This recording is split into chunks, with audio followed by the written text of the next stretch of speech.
produksi kan jadi talent.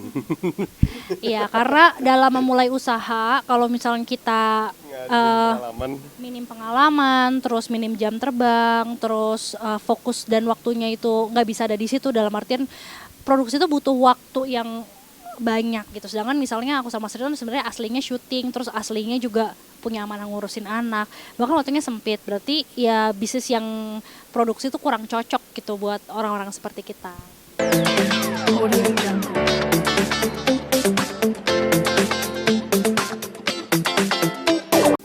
Kamu di co-branding.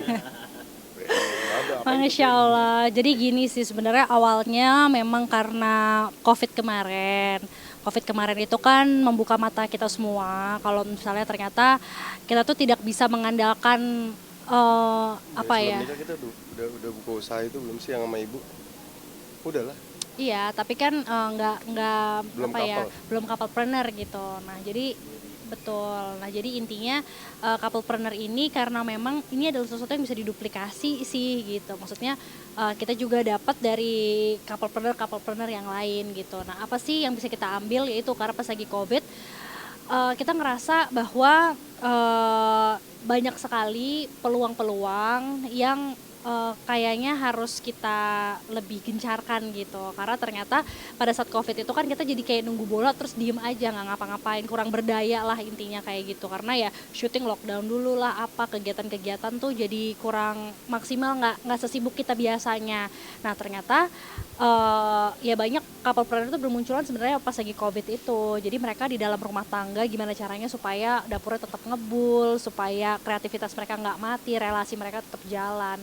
Nah, dan memang itu ngaruh banget. Jadi angka perceraian pada saat COVID itu juga luar biasa banget karena ya ekonomi juga salah satu faktornya. Nah, makanya kita jadi couplepreneur tuh sebenarnya karena di dalam berbisnis ternyata kita apa ya, jadi komunikasinya sama suami istri tuh lebih baik, visi misi keluarga juga jadi lebih jelas, terus kita apa namanya menentukan goals dan ya pencapaiannya juga bisa lebih terukur gitu, jadi lebih menyenangkan gitu, sesuatu yang bisa diaudit lah ibaratnya nih rumah tangga gitu, oleh mentor, oleh komunitas gitu. Jadi ya itu sih mungkin awalnya supaya kita bisa punya kesibukan di lain kesibukan profesional kita sebagai public figure, sebagai aktris aktor. Bisnis apa sih Kak yang biasanya secara umum dimulai kalian sudah melakukan apa gitu?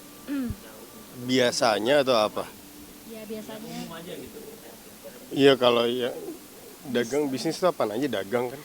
bisnis yang distribusi doang, bisnis yang hanya kita hanya meluaskan apa ya manfaatnya gitu. Ya bisnis ala Rasulullah lah gitu. Jadi Rasulullah itu yang kita kenal, yang kita tahu berdagangnya itu dari satu wilayah ke wilayah yang lain, ngambil itu udah jadi produk baku. Jadi kita memang tidak produksi sehingga kita fokus sama marketing aja. Jadi sebenarnya bisnis apapun yang sifatnya bisa didistribusikan gitu ya dengan mudah, itu tuh sebenarnya itu ya yang dikerjakan tuh yang seperti itu, bukan yang kayak masak dari tangan kita sendiri atau bikin sesuatu dari tangan kita sendiri kayak, jadi nggak makan waktu untuk produksi lah. Ya kalau bisa ya bisa silahkan gitu. Iya.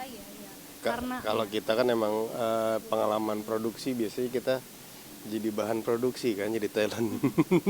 iya, karena dalam memulai usaha kalau misalnya kita Nggak ada pengalaman. minim pengalaman, terus minim jam terbang, terus fokus dan waktunya itu nggak bisa ada di situ, dalam artian produksi itu butuh waktu yang banyak gitu. Sedangkan misalnya aku sama Sri kan sebenarnya aslinya syuting, terus aslinya juga punya amanah ngurusin anak, bahkan waktunya sempit. Berarti ya bisnis yang produksi itu kurang cocok gitu buat orang-orang seperti kita. Bisnis apa yang kalian lakuin sekarang? Bisnis, pokoknya bisnis yang blue ocean, bisnis yang lagi dibutuhkan sama banyak orang, bisnis kecantikan, kesehatan gitu. Atau brand kan artinya kehidupan kalian sebagai suami istri dengan keluarga juga pasti kan ada sharing. Iya nggak usah jadi couplepreneur, kita jadi public figure juga di sharing mulu kehidupan. Nah kalau sekarang malah bedanya kita bisa sharing sesuatu yang bisa diduplikasi gitu. Misalnya ngelihat oh Kak Ridwan kok rambutnya lebat, kok Kak Ridwan mukanya mulus, atau enggak kok Kak Putri kayak bisa ketemu banyak teman-teman ya padahal ada urusin anak. Nah itu sesuatu yang follower kita bisa nggak usah FOMO, tapi kita bisa kasih tahu gimana caranya. Oh gue pakai ini, oh langkahnya gue gini, lo pengen kayak gue, lo pengen gini gini gini gini. Ya jadi intinya kita bisa mengajak justru dengan kita sekarang open sebagai couplepreneur tuh apa yang teman-teman suka dari kita tuh sebenarnya teman-teman bisa loh gitu. Maksudnya bergabung bareng-bareng nih kita gitu. Ada dampak positif negatifnya nggak sih dalam hubungan kalian berkeluarga mungkin? Negatifnya namanya ikhtiar kayak begini hampir nggak ada kayaknya. Ya gini, yang namanya usaha pasti ada biasanya resiko terbesarnya adalah rugi itu toh gitu kan. Nah cuman kita nyari gimana caranya usaha yang ruginya paling sedikit atau enggak ada rugi sama sekali, bisa ada gitu loh. Ternyata ya bisnis yang kita jalani itu, jadi kalau yang ada ruginya nggak ada sih gitu. Alhamdulillah ya yang kita dapatkan ya mungkin salah satu kerugian adalah memang karena dengan branding kita berdua, Mas Ridwan sama aku jadi nggak bisa pasang atau promo-promo trailer yang sama kompetitor atau sama lawan main sih di syuting gitu. Maksudnya bisa, tapi biasanya akan ketumpuk. Jadi image-nya justru emang ya udah ya kita couplepreneur gitu. Cara bagi waktunya gimana? Kalian kerja bareng nih ibaratnya sama anak-anak, cari waktunya itu gimana untuk membagi? Bisa kan secara ya itu tadi basically anak-anak kan juga udah mulai pada sekolah, jadi ibu pas sebelum anak-anak sekolah atau setelah anak-anak sekolah tuh masih bisa nyempetin. Terus untuk pulang pergi kadang-kadang ibu handle sendiri, kadang-kadang sering kali disupport sama orang tua saya atau enggak ada yang bantuin. Terus Ya pada dasarnya sih ada beberapa pekerjaan yang bisa kita delegasikan. Pun kalau ternyata akhirnya kita harus delegasikan juga itu sama support system yang juga keluarga lah, maksudnya bisa dipercaya.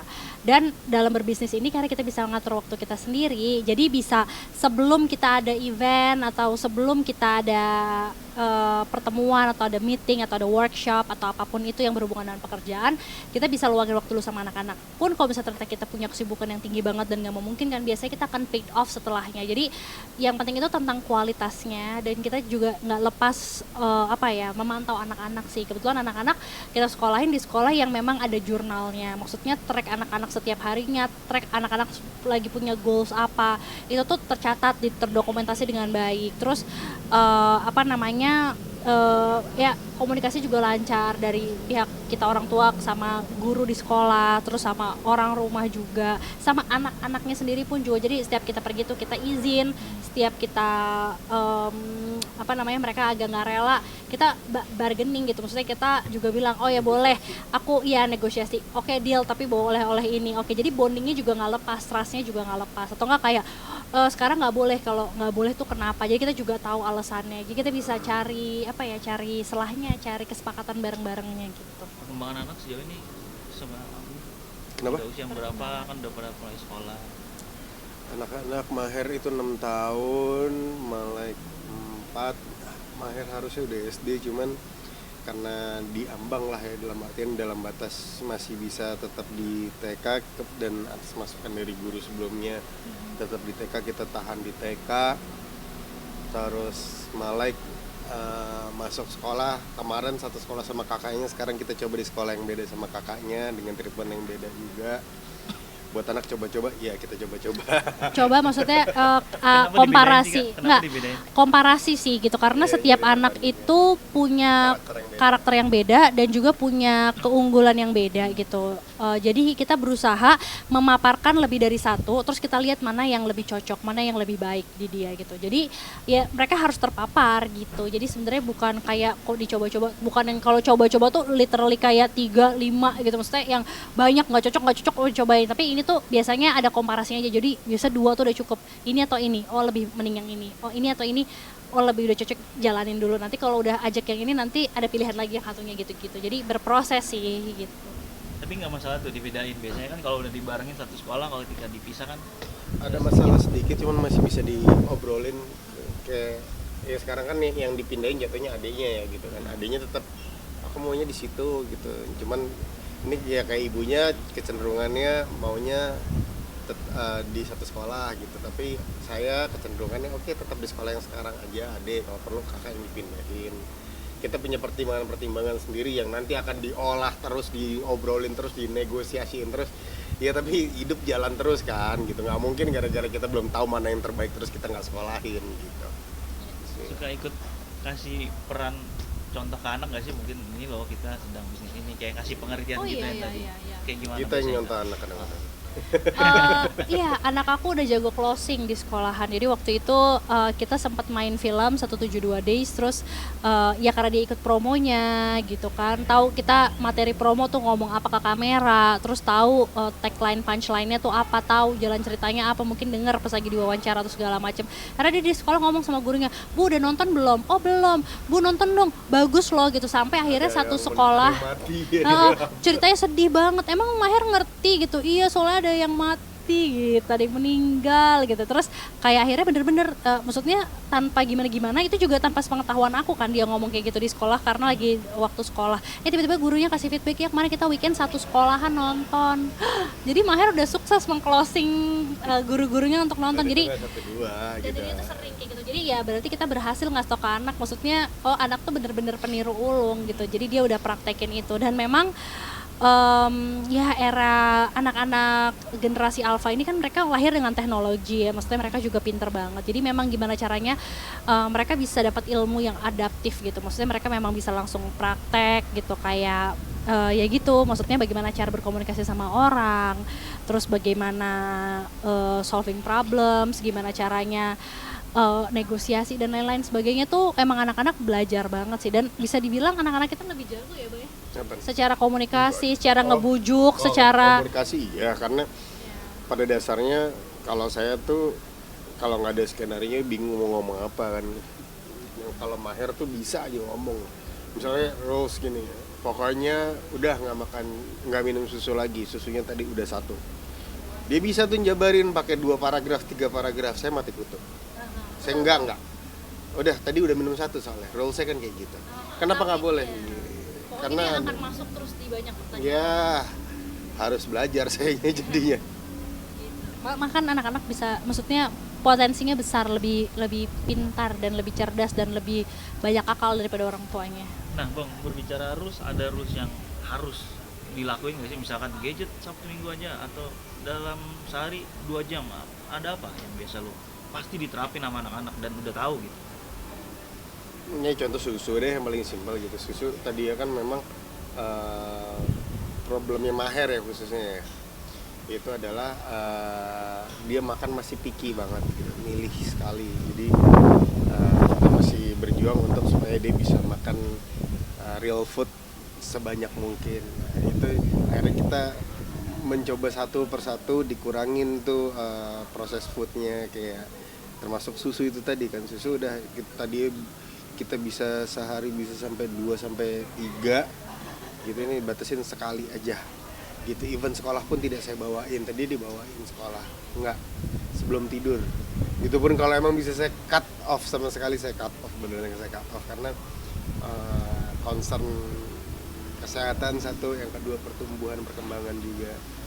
Itu yang lebih dominan lu untuk porsi Iya. susunya sendiri ya? Kadita sendiri gimana pertimbangannya? Mbak, ini Dia dong Mbak masuk gitu ikut, misalnya. dia termasuk yang dikasih aturan juga sama saya.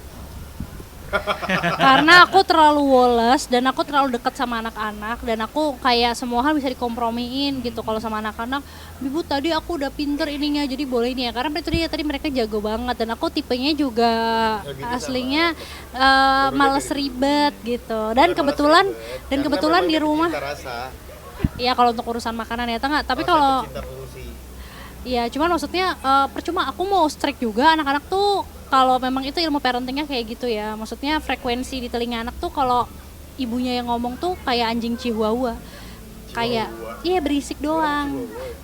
Tapi kalau misalnya bapaknya yang ngomong itu sekali udah kayak singa ngaum gitu. Jadi kadang-kadang saya emang udah tugas dia aja deh gitu. Karena anak sama saya juga nego-nego mulu, yang ada sih pusing gitu. Jadi kadang-kadang menurut saya batas toleransinya maksudnya bisa gitu. ya udah gitu. Jadi saya tuh sering lebih longgar. Nah Mas Ridwan yang lebih saklek. Karena kalau saya mau saklekin juga ya saya paling cuma ngegiring-giring bola doang. Maksudnya ayo Baba udah bilang lo jam segini ntar aku telepon ya gitu kan, jam 9 udah harus tidur. Jadi kayak dari sekarang harus masuk kamar. Ya kalau nggak aku telepon babanya gitu. Terus ya udah berhasil pas lagi sama babanya gitu. Jadi ya tapi untuk ketegasan memang aku lebih mengandalkan Mas Ridwan juga sih. Karena memang dari anak-anaknya pun mau aku marah juga ketawa-tawa cengengesan gimana dong. Bingung gitu. Ibunya kadang-kadang ya kayak dia lagi ada ngapain kamu sengkolingan di rumah. Oh udah pulang malam lah gitu kan. Dia kan couple planner kadang-kadang gantian juga berangkatnya gitu kan. Dia lagi ada meeting gitu sama orang, saya yang kebagian jaga rumah sama jaga anak-anak. Tidur anak-anak tuh bisa lebih cepat dan lebih gampang sekali kok sama saya. Kalau lagi sama ibunya kayak dramanya banyak, ada aja di telepon Baba pulang ini si Maher sama Maleka gini udah selesai belum, berapa scene lagi apalah. Kalau sama bibunya even kadang-kadang mau nelfon bibunya juga nggak saya kasih karena ketika udah nelfon bibunya PR lagi buat saya. Bibu apa, mau nungguin bibu apa, aneh gitu. Ya bukan aneh sih, emang itu anak-anak lagi gitu ya. Dan mungkin anak-anakku kan cowok, jadi memang mencari kenyamanannya sama ibunya gitu ya. Jadi kalau sama bibunya tuh emang beda. Gitu. Ya beda nggak, kalau sama Baba tuh kan ada respectnya, ada apa gitu. Tapi kalau mau bibu kayaknya mau bibu marah, mau apa kayaknya udah pokoknya tempel manja. Nah itu juga yang salah satu aku belajar supaya ada, maksudnya karena mereka laki-laki kan, aku juga nggak boleh terlalu kasih comfort terus sama mereka gitu. Maksudnya mereka akan one day mereka akan ada di luar gitu kan, di medan jihad, maksudnya turun ke masyarakat, sehingga ya aku dari sekarang kasih tahu bahwa di luar itu ada battle seperti ini. Jadi kalau aku keluar ya berarti aku juga lagi sekolah sama kayak kalian sekolah sendiri, aku juga ya mesti gitu. Jadi kita semua tapi satu sih tradisi yang di rumah kita tuh berusaha semua orang yang ada di rumah itu bersinar gitu. Jadi ya misalnya hari ini kita dukung acara sekolah di sekolahan kakak, besok kita sama-sama datang ke acara sekolahnya adik. Hari ini kita nganterin babanya kerja. Ada satu hari di mana ya aku yang kalian anterin aku gitu. Jadi semua memang dapat porsinya gitu. Jadi dan itu mereka udah mengerti. Jadi kadang kalau mereka ditinggal, mereka juga udah paham gitu. Tapi seringkali juga mereka udah pernah ikut juga. Jadi waktu mereka di rumah juga mereka tahu gambaran orang tuanya tuh di luar rumah ngapain sih. Kak, terakhir dong, mungkin ada tips nggak sih yang bisa kalian share ke teman-teman seandainya di luar sana pengen mencoba bisnis bareng sama pasangannya tapi masih kayak ragu, nggak berani gitu. Ya follow aja sih. Langsung check out ya. Ya pokoknya sih intinya memang besar banget harapan aku sama Mas Ridwan karena kita sekarang udah tahu ilmunya gitu ya. Kita pengen banget banyak sekali keluarga Indonesia yang lebih berdaya. Yang lebih berdaya intinya apapun itu bisa dikontrol sama diri kita sendiri. Waktu juga bisa kita manage dengan maksimal. Relasi juga kita bisa maintain secara bijaksana, secara manfaatnya gitu nggak cuma untuk dunia tapi juga akhirat gitu. Jadi mengajak kepada kebaikan tuh akhirnya jadi DNA kita di bisnis dan di keseharian gitu. Nah itu menurut aku work life balance banget yang sebenarnya selama ini orang cari, orang impikan, orang damba-dambakan gitu. Makanya kita nggak lelah bikin workshop tiap bulan. Ya sebenarnya berharap bahwa karunia yang indah ini tuh bisa diluaskan ke banyak pihak gitu, karena aku yakin semua keluarga, semua pasangan tuh pasti membutuhkannya, pengen komunikasinya lebih baik, pengen visi misi keluarganya jelas, pengen tentram juga, mengisi hatinya dengan dunia dan akhirat juga gitu. Jadi sebenarnya apa yang kita butuhin tuh sebenarnya sama, dan alhamdulillah aku udah memiliki mentor, memiliki komunitas, memiliki cara-cara untuk juga bisa ngebantuin orang lain melakukan hal serupa gitu. Jadi ya semoga bisa banyak yang terinspirasi. Ada satu sih, pengalaman itu mahal gitu loh. Alangkah baiknya kita nggak perlu bayar mahalnya itu kalau bisa nyontek dari pengalamannya orang lain gitu. Tadi saya udah ngomong kan bisnis ada resiko, ya resiko salah satunya resiko rugi. Kita pernah ngalamin itu dan ya alhamdulillah gitu. Sekarang kita dibantu lah sama komunitas ini, sama teman-teman di sini untuk yuk bareng-bareng bangkit. Kita sekarang jalan, kita bantu orang juga yang lain, baik yang itu sudah punya pengalaman atau belum punya pengalaman.